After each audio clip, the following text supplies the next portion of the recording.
할렐루야. 오늘은 어린이 주일입니다. 어린이 주일날 이 어린이들에게 가장 크게 줄 수 있는 선물이 무엇일까 또 고민하면서 어떤 선물을 해줘야 이 아이들이 가장 좋아할까 라고 내린 결론이 그 설교가 짧아야 된다. 어버이날에 드릴 수 있는 가장 큰 선물은 뭘까? 동의하십니까? 그 매주를 드릴 수 있는 선물은 뭘까? 동의 안 하시지요? 동의하세요? 저는 어린이날, 어버이날 매주일 드릴 수 있는 선물은 하나님의 이 말씀을 정말 은혜 있게 여러분들에게 길지 않게 하지만 얇지 않게 하나님을 보여주는 것이 제가 드릴 수 있는 가장 큰 선물이라 믿고 오늘 이 시간도 우리 하나님의 말씀만을 선포하며 하나님의 그 말씀을 들으셔서 하나님의 그 말씀을 순종할 수 있는 말씀대로 사는 말씀의 성도가 될 수 있기를 주의 이름으로 축복합니다. 오늘 읽었던 우리 본문 말씀은 우리가 다 알고 있는 말씀이에요. 하나님께서 아브라함에게 이삭을 주셨고 그 이삭을 하나님께서 바치라고 얘기했을 때 아브라함이 꺼리낌 없이 본문의 말씀에 나오는 것처럼 내 아들 내 독자까지라도 내게 아끼지 아니하였다라고 하나님께서 말씀하실 때 하나님이 말씀하실 수 있는 여기서 우리가 살펴봐야 될 건 이거예요. 아브라함은 네가 사랑하는 독자까지도 내게 아낌없이 바쳤다라고 표현되어 있을 때 이것이 과연 하는 척이었는지 아니면 진심이었는지 하나님은 우리의 뭐를 보신다 했지요? 마음을, 중심을, 이 마음을 깨뜨려 보셔가지고 뭐를 받기를 좋아하신다? 마음을 받기를 좋아하신다는 거예요. 우리 사실 부모님들도 다 마찬가지 아닙니까? 아이들이 우리 자녀들이 맞아요. 그 금은 보화 선물을 통장으로 쌓아주면서 잘 사세요라고 하는 것보다 진짜 길가에 나 있는 들풀이라도 끊어서 부모님 앞에 진심 어린 마음을 드리는 것을 아마 부모님들도 다 좋아하실 건데 제 아버지는 그거 안 좋아하신다 그러면 마음은 필요 없으니까 여기 계신 분들은 그러신 분 안 계시죠? 지수 아니다. 엄마는 마음 따윈 필요 없대. 그러니까 다음 주 어버이 주일날 마음보다는 주머니 가득가득 태훈아 아버지도 그러시더라. 마음은 필요 없으니 부모님 다 마음은 필요 없으세요? 하여튼 그겁니다. 하나님은 지금 이 아브라함의 이런 행위를 보신 것이 아니라 정말 그의 마음을 꿰뚫어 보시니 아브라함이 정말 독자까지라도 아끼지 아니하였던 것을 하나님이 흡족해 하신다는 그 성경 말씀이 오늘 읽었던 우리 본문의 말씀입니다. 그런데 오늘 약간 포커스를 한번 바꿔보고 싶었어요. 우리는 이 본문을 가지고 아브라함을 이야기를 많이 했었는데 오늘 저는 이 본문을 가지고 이 아들을 한번 살펴보고 싶어요.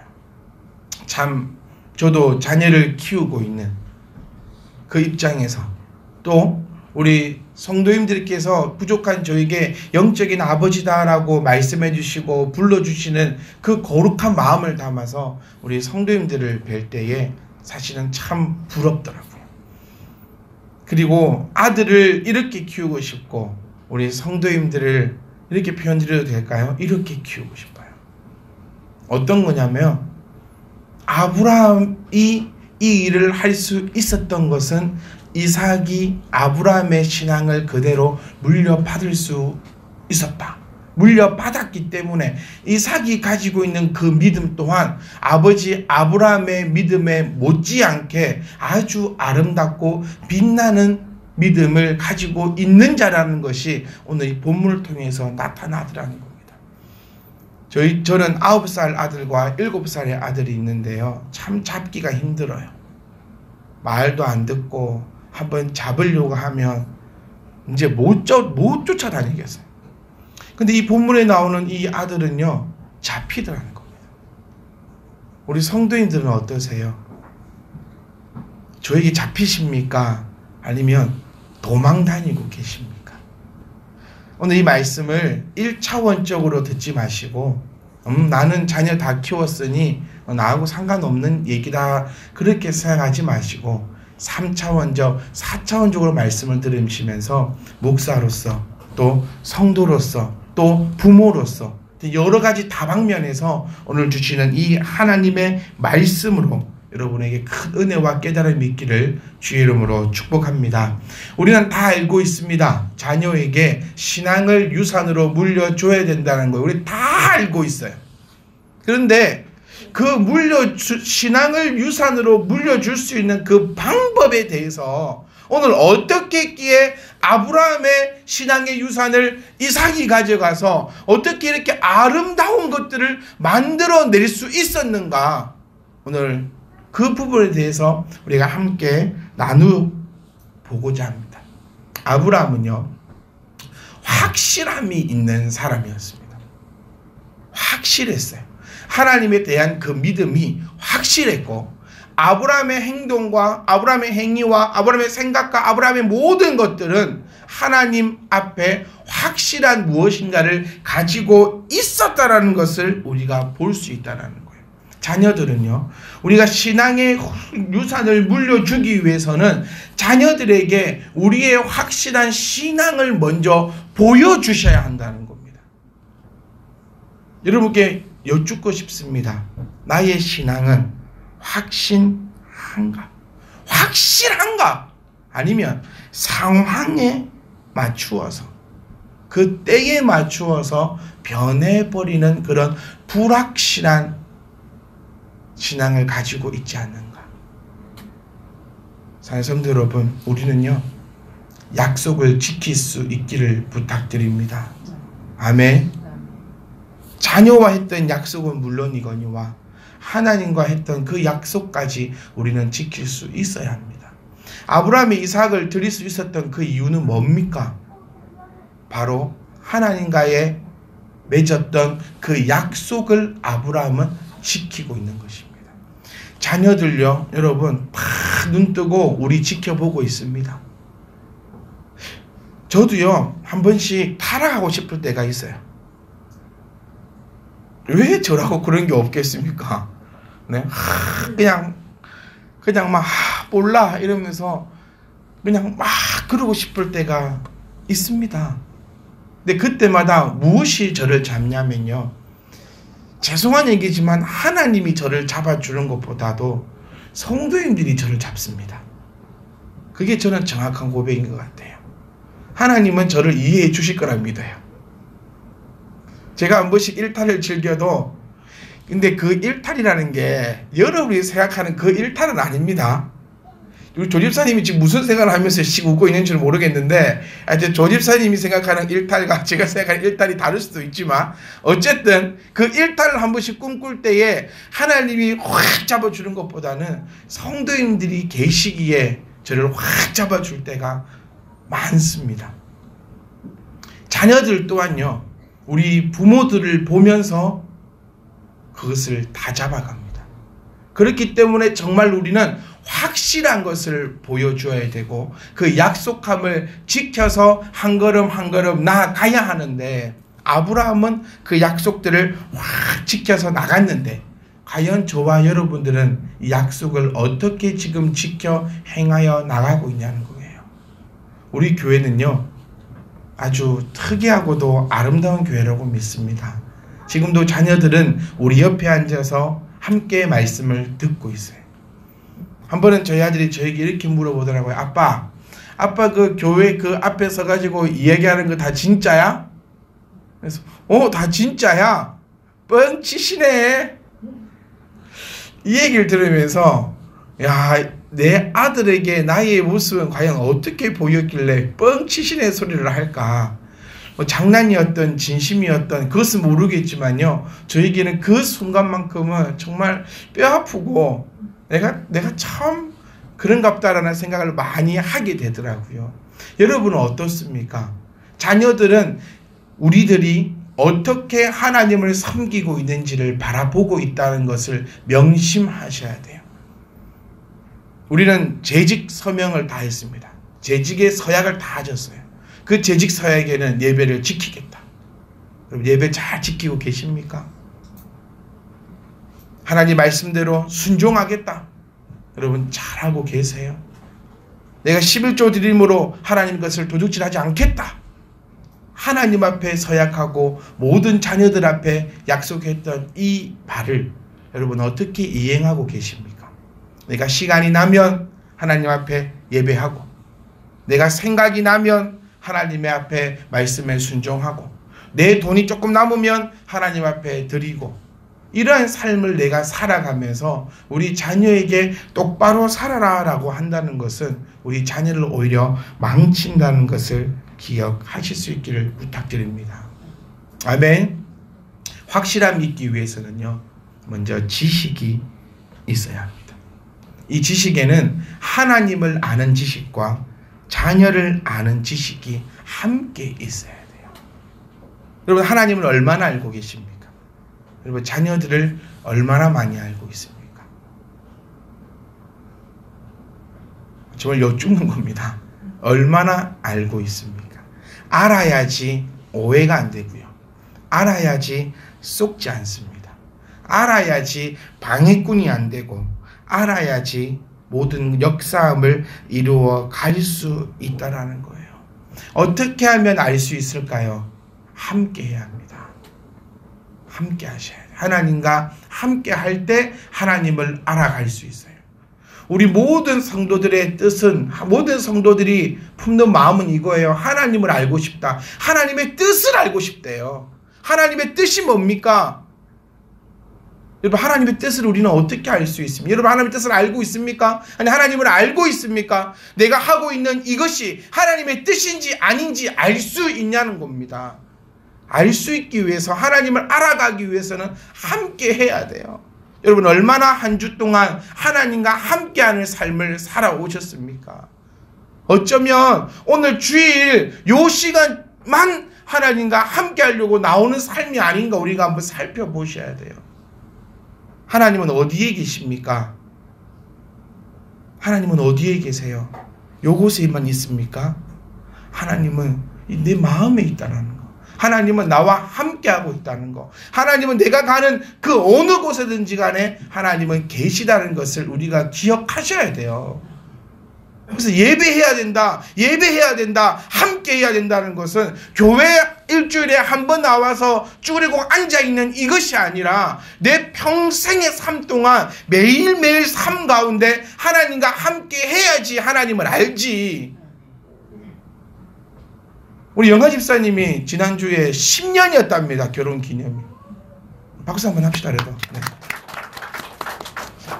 근데 10년 앞에 계신 분에 비하면 명함도 못 내밀고 그런 삶이에요. 그런데 하나같이 우리 권사님들, 집사님들, 장로님들이 하나같이 하시는 말씀이 뭔지 아세요? 내가 이 사람하고 30년을 같이 살았는데 첫 번째, 아직도 안 맞대. 네, 거하게 공감하십니다. 두 번째, 아직도 모르겠대요. 도대체 무슨 생각을 하고 사는지, 무엇을 원하는지 아직도 모르겠답니다. 몇 년 살았는데 10년 여기서 아시겠어요? 10년을 살았어요. 10년을. 그것도 어떻게? 매일같이 10년을 붙어 살았어요. 그래도 30년을 붙어 살아도 하나같이 하신 얘기가 모르겠다, 모르겠다, 모르겠다, 도통 모르겠다 하는데 우리 하나님을 어찌 압니까? 매일 붙어 사는 그 남편, 내 속에서 난 내 새끼도 내가 모르겠다고 하는데 어쩌다가 한번 하나 찾는 그 하나님, 어쩌다가 한번 같이 하는 그 하나님을 어떻게 알 수 있냐는 거예요.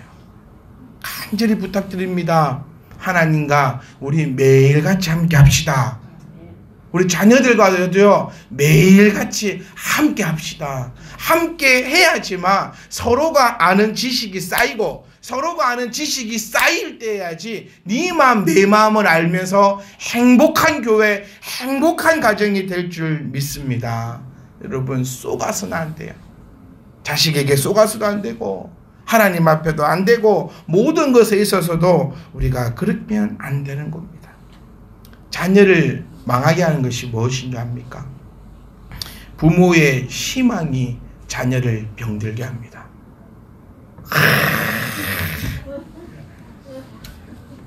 알지? 딱 이게 이제 말 안 해도 한번 따라해 봅시다. 부모의 희망이 더 크게요. 부모의 희망이 자녀를 병들게 한다. 저는 그래서 여러분들에게 희망을 품지 않으려고요.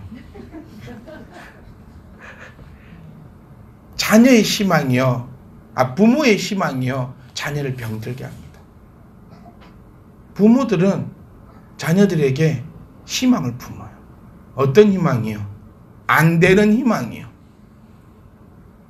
숨통을 쫙쫙 쪼여오시는 그 기분 다 아시면서 내 자녀에게도 나는 그렇게 하고 있지 않은 것입니까? 안 되는 것은요, 안 되는 것입니다. 지식이 있어 내 자녀를 바로 볼 수 있어야 한다는 거예요. 안 되는데 하라고 하고, 안 되는데 하자고 하고, 내 아이의, 내 성도의, 내 모든 것에 있는 수준은 요만큼인데 나는 이만큼의 희망을 품고 그 자에게 다가갈 때요, 다가가지도 않습니다. 왜 그런 일이 생기냐면 바로 자녀를 아는 지식이 없기 때문에 그렇게 나아갈 수밖에 없다라는 거예요. 사랑하는 부모님들, 자녀를 바라보실 때요, 내 희망은 빼고 바라보세요. 내 희망 빼고 그 자녀를 자녀답게 바라봐 주셔야 됩니다. 여러분 눈은 누구의 눈입니까? 그리스도의 눈이어야 됩니다. 제가 공개할게요. 우리 교회에서 저는 종부회가 제일 좋아요. 정말로. 지난주에도 함께 우리 청년들 모여서 식사하고 같이 이야기 나는, 또 싫어한다, 다른 분들 싫어한다 소리 아니에요. 또 목사님도 나를 싫어한다, 종복이 말 좋아한다, 또 질투하지 마시고 식사하고 다 이야기를 나누는데 정말 다들 앉아서 빙 둘러가면서 한 번씩 얘기하는데 이놈 뻘소리하고 저놈 뻘소리 할 때 정말 너는 누구한테 배웠길래 그렇게 아름다운 소리만 하냐. 그리스도의 눈을 다 가지고 보니까 세상이 달라 보인대요. 할렐루야 아닙니까? 할렐루야. 그런데 거기서 또 하나의 NG가 나와. 한 개밖에 못 끼웠대. 그리스도의 눈을 끼웠는데 눈은 두 개인데 한 개는 그리스도 눈이고 한 개는 아직 자기 눈이라 가지고 이 세상이 아직 온전하게 보이지는 않는다 라고 얘기를 하던데요. 하여튼 우리는요, 그 지식이 있어야 하나님을 바라보고 지식이 있어야 내 자녀를 바로 바라볼 수 있다는 겁니다. 그래서 가장 중요한 거, 우리가 확실하게 나아갈 때에는요, 우리가 지식을 먼저 가지고 하나님을 바라보고 내 자녀를 바라보세요. 그럴 때여야지만 우리가 함께 아름답게 연합해서 나의 신앙의 유산을 물려줄 수 있다는 거예요. 우리 모두가 지식으로 말미암아 내 자녀에게 아름다운 유산을 물려주는 저와 여러분 되시기를 간절히 소망합니다. 또한 우리에게는 지혜가 있어야 됩니다. 지식과 지혜를 저는 이렇게 구분합니다. 지식은 영적인 것이 아니라 육적인 것이고, 지혜는 육적인 것이 아니라 영적인 것이에요. 우리 이거 꼭 기억하셔야 돼요. 영과 육이 아름답게 조화를 이루는 것이 하나님께서 이 세상을 만드신 그 목적이지, 어느 한쪽만 치우쳐서 나가는 것이 하나님의 목적이 아니라는 것을 우리가 꼭 기억을 하셔야 합니다. 사랑하는 부모님들요, 영적으로 충만하셔야 돼요. 우리 아이들은 영적으로 자라납니다. 영적으로 생각하고 영적으로 자라나고 영적으로 바라보는데 부모님이 영적으로 살아가지 못한다면 대화가 될 수가 없어요. 우리 자녀들요, 목사님하고는 대화 잘합니다. 대화 잘 된대요. 근데 엄마하고 얘기하잖아요. 대화가 딱 막힙니다. 왜 그런 줄 아세요? 자녀는 영적인 세계관을 가지고 그리스도의 세계관을 가지고 배운 것으로 헤쳐나가서 세상을 다스리려고 하는데 부모님은 믿는 부모님들이 영적인 세계관을 벗어버리고 오직 육적인 세계관을 가지고 나아가라고 한다는 거예요. 나 신앙생활 열심히 할래 라고 하면 부모님들 뭐라 하시는 줄 아세요? 특히 청년의 부모님들 뭐라 하시는 줄 아세요? 직업부터 구해놓고 신앙생활 하라고 합니다. 그러니 말이 막힐 수밖에 없어요. 나는 하나님의 심장을 가지고 하나님의 그리스도의 눈을 가지고 하나님이 펼쳐신 이 세계 가운데 나에게 주신 그 능력으로 세상을 정복하기를 원하는데 부모는 조용히 하고 맞춰놓은 취직부터 하고 하나님 선교를 하고 하나님이 우선시 되려고 노력하는데 세상 것부터 챙기라고 하니 대화가 되지 않아요. 그러니까 지혜가 없어요. 그러니 함께 소통하지 못한다는 겁니다. 하나님과 인간 사이가 왜 끊어져 버렸습니까? 하나님은 무엇이니? 영이시니 우리가 영과 진리로 나아가야 되는데 아담은 영적인 거 버려버리고 육적인 선악을 알게 하는 나무의 과실을 땀을 통하여서 육적인 일을 통하여서 영적으로 끊어져 버리니 하나님과 단절이 되었다는 사실을 우리가 이게 지혜를 가지셔야 된다. 지혜가 뭡니까? 세상에서 가장 큰 지혜는 하나님을 바로 아는 것이 세상의 가장 큰 지혜라고 말씀하고 있는데 우리는 왜 지혜 없어서 이 세상 가운데 세상을 다스리지 못하고 세상한테 끌려가려고 이렇게 노력을 하고 있는지 모르겠어요. 바른 가치관을 우리 다 가지셔야 돼요. 교회가 뭐 하는 곳입니까, 여러분?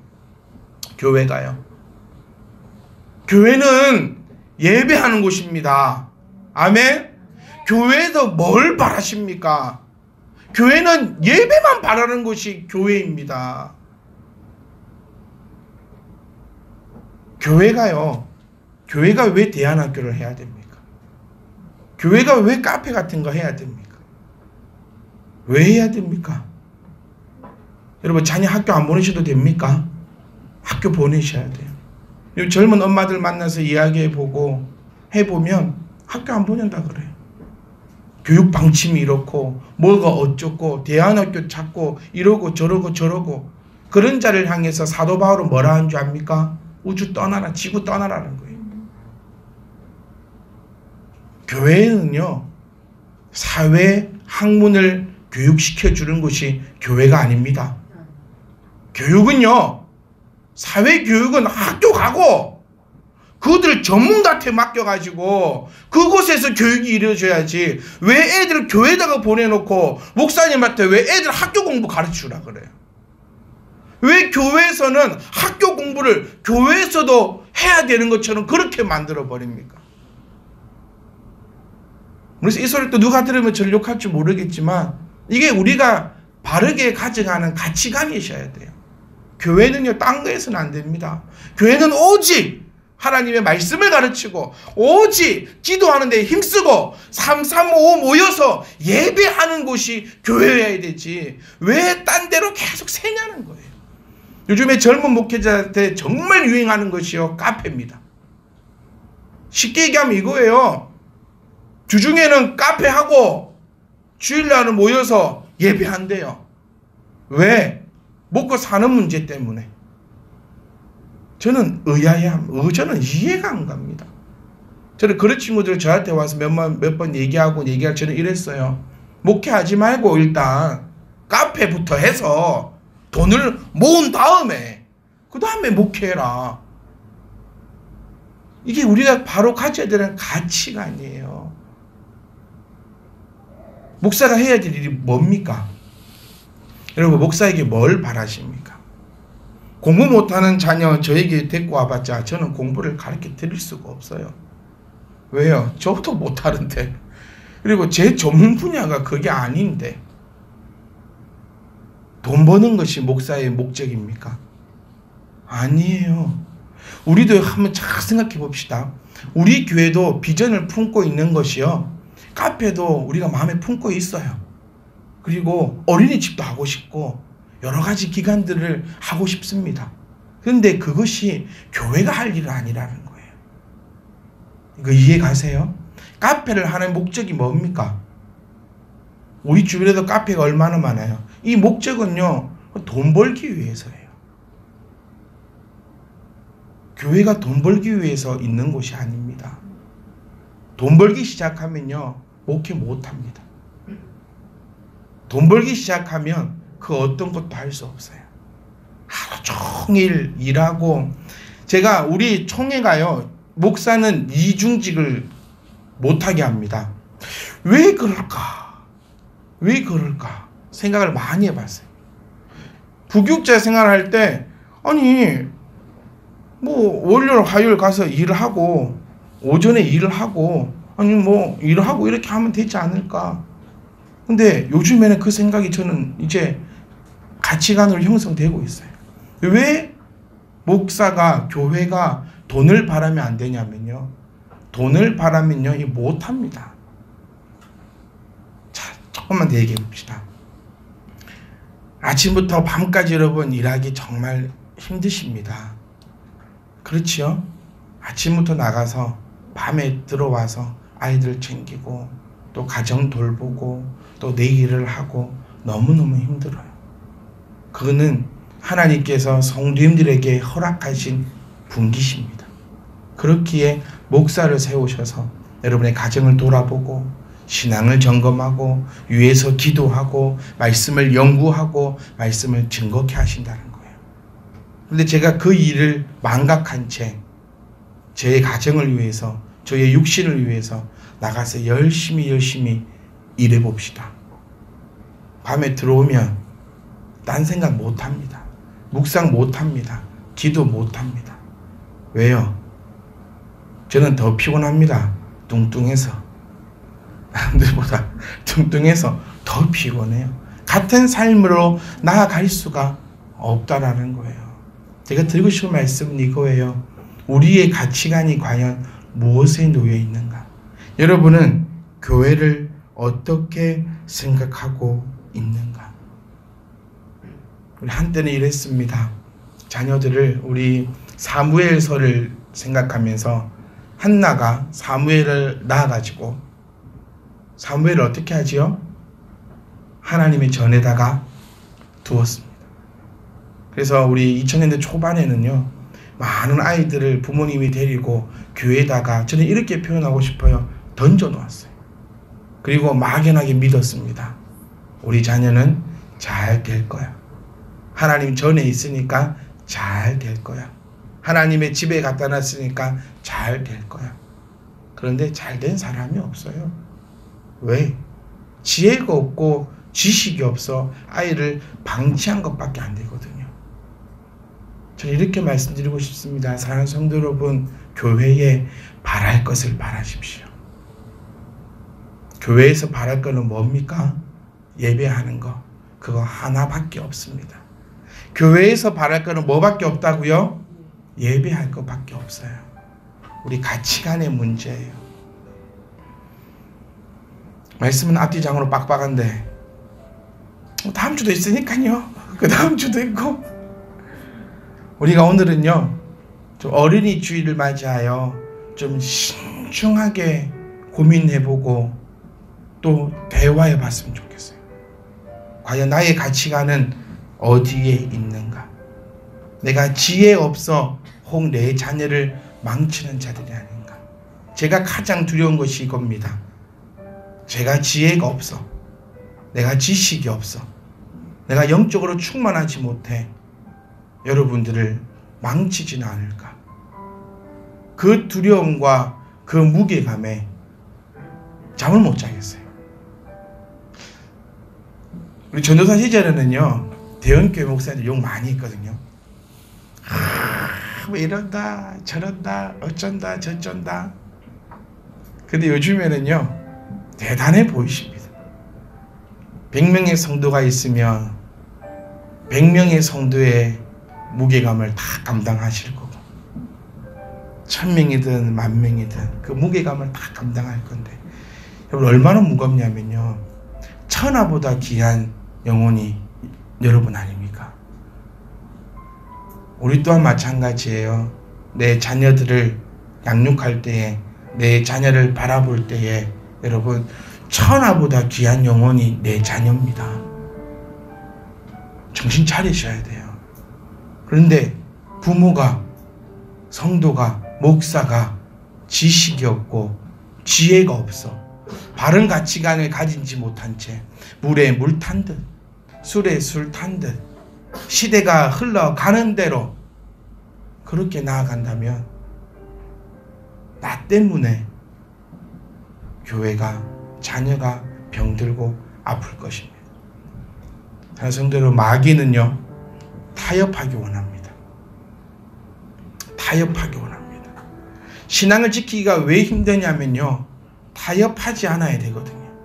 시대는 우리에게 이렇게 속삭입니다. 타협하자고요. 목사도 그런 유혹을 많이 받는데 여러분은 어진간하시겠습니까? 주변에서 타협하자입니다. 이래보면 저래보면 그 타협의 주된 내용이 다 뭡니까? 영적입니까? 아니에요. 전부 다 육적으로 나와 함께 타협하자는 겁니다. 속으면 안 됩니다. 아멘. 우리 하나님이 주시는 지혜와 지식으로 뱀이 나에게 다가와서 지금 타협하자고 할 때, 어쩌면 자녀가 나에게 다가와서 타협하자고 할 때 우리는 절대로 타협해서는 안 되고 내가 가지고 있는 바른 지식과 바른 지혜, 이게 전제 조건이에요. 지혜와 지식 없이 타협하지 않는 것은 아집과 고집과 독재입니다.